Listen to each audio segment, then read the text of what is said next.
Ya pemirsa, di segmen awal ini kita akan membahas mengenai seputar tarik-menarik atau tarik ulur penyusunan kabinet Presiden Joko Widodo serta juga ada isu menarik lainnya terkait dengan pelantikan yang terjadi pada minggu ini. Dan di studio telah hadir redaktur pelaksana Kompas.com Tri Wahono. Terima kasih Mas Tri Wahono telah hadir bersama kami dan kami masih menunggu untuk pemimpin redaksi majalah Gatra Hedi Lugito untuk hadir bersama dalam Berita Satu View kali ini. Mas Tri, ini kalau kita lihat memang minggu ini cukup menarik, cukup panjang juga untuk kita lihat dan diawali mungkin kita mulai dari pelantikan.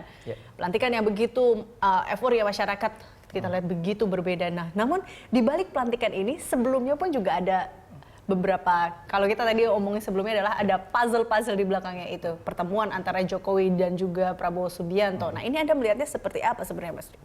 Kita melihatnya peristiwa politik yang sebelumnya setelah Pilpres yang memanas, bahkan persaingan kedua pihak, rivalitas kedua pihak yang masih terlihat gitu ya. Ini mencapai anti klimaksnya itu saat pertemuan Jokowi dengan Prabowo. Artinya untuk menunjukkan bahwa kedua calon presiden kita, Prabowo maupun Jokowi, ternyata punya jiwa yang besar gitu ya. Itu patut kita apresiasi. Artinya selama ini di masyarakat Pilpres itu ketika ada dua calon yang bersaing itu diakui atau tidak itu menimbulkan dikotomi gitu di masyarakat gitu. Bahkan pendukung Prabowo, pendukung Jokowi itu masih menyuarakan dukungan tersebut bahkan setelah presiden terpilih gitu. Bahkan ada yang menyatakan walaupun presiden terpilih tapi presidenku ya tetap presiden yang kalah misalnya gitu. Tapi dengan pertemuan tersebut bahkan kedua belah pihak, Prabowo juga berbesar mengatakan mengucapkan selamat, kemudian meminta pendukungnya untuk mendukung Jokowi walaupun tetap melakukan pengawasan terhadap pemerintah. Itu meredakan di masyarakat gitu. Artinya pelantikan itu kemarin itu benar-benar menjadi klimaksnya gitu ya, kalau melihatnya seperti isu terkait dengan jegal-menjegal, tidak lancarnya terkait dengan pelantikan ternyata musnah ketika akhirnya adanya pertemuan antara Jokowi dengan Prabowo sebelum pelantikan itu. Nah, setelah pelantikan ataupun adanya kita melihat juga yang terjadi pada saat itu, ada apa dengan pertemuan ini? Ini kan menjadi tanda tanya semua orang ketika apakah maksud di balik pertemuan ini, karena setelah dengan adanya pertemuan antara Prabowo dan juga Jokowi, kemudian Prabowo akhirnya bertemu dengan tim transisinya di Hyatt dan juga ada juga mereka akhirnya datang juga ke inaugurasi yang membuat masyarakat merasa luar biasa. Apakah ini sebuah titik terang hingga akhirnya mungkin Indonesia ataupun koalisi merah putih hebat ini akan menjadi Indonesia yang luar biasa ke depannya hingga pemerintah Jokowi JK ini lancar seperti itu? Kalau saya melihatnya begini, jadi setelah proses Pilpres selesai, kemudian pemilihan anggota DPR dan kemudian di parlemen pun terjadi dikotomi dua kubu koalisi walaupun secara tidak langsung masih terbawa. Dan ternyata kita tahu bahwa koalisi pendukung Prabowo, koalisi Merah Putih itu ternyata memiliki suara yang lebih besar. Di sini kan ada satu kalau boleh dikatakan ancaman, bukan ancaman ya, maksudnya dari pemerintah ketika dukungan di parlemen itu lebih kecil, artinya pemerintah perlu usaha lebih keras ketika nanti perjalanan pemerintahan 5 tahun ke depan, dia harus selalu bisa deal dengan kekuatan oposisi yang boleh kita bilang itu yang lebih besar. Lebih besar. Nah, artinya bargain koalisi Merah Putih dalam hal ini di gerbong yang dibawa oleh Pak Prabowo itu lebih besar bargaining politiknya. Ketika bargaining politiknya lebih besar, maka pertemuan itu bisa diartikan bahwa ya ke depan kedua belah pihak ini harus bisa saling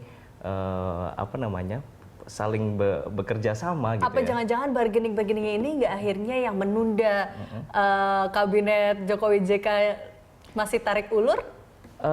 Bisa jadi gitu ya. Artinya kalau kita melihat dari peristiwa-peristiwa yang ada setelah peristiwa pertemuan Pak Jokowi dengan Prabowo, ternyata tidak selesai hanya di situ.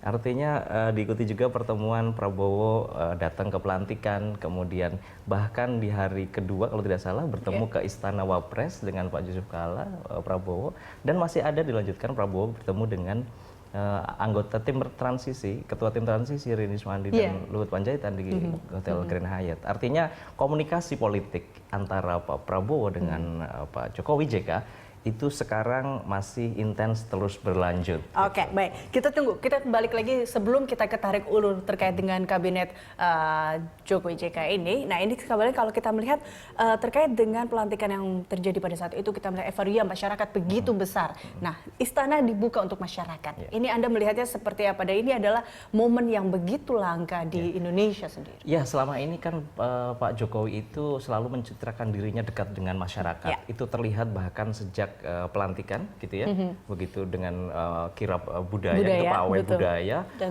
Jokowi, syukuran rakyat juga. Betul, kita melihat begitu mobilnya berhenti sampai kawasan Semanggi, itu masyarakat langsung mengelilingi dan mau nggak mau Pas Pampres yang menyesuaikan, mereka yang harus berjalan mobil itu datang merayap, itu berjalan merayap, bahkan ketika naik kereta dia bisa bersalaman langsung dengan masyarakat. Bahkan kalau kita lihat, walaupun ini belum terkonfirmasi ya, walaupun bisa disampaikan, Jokowi tidak memakai pakaian yang anti peluru dan sebagainya gitu. Artinya dia ingin menunjukkan bahwa benar-benar dia tidak khawatir berada di tengah-tengah masyarakat.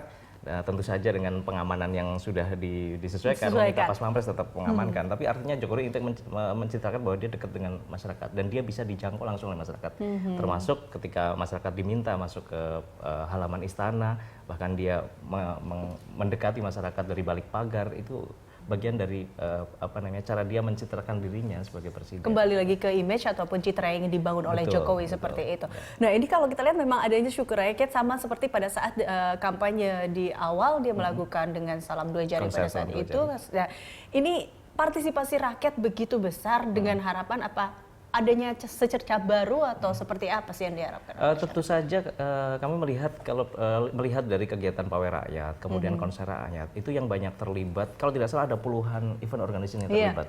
Dan itu masih melibatkan relawan-relawan yang sebelumnya mendukung Jokowi JK.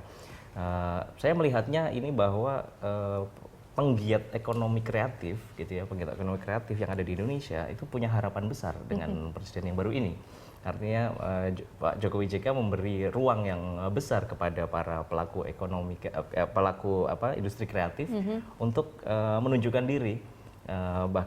Terbukti dengan mengadakan konser seperti itu, kemudian konser yang begitu besar, kemudian pawai yang begitu ya bisa melibatkan banyak masyarakat.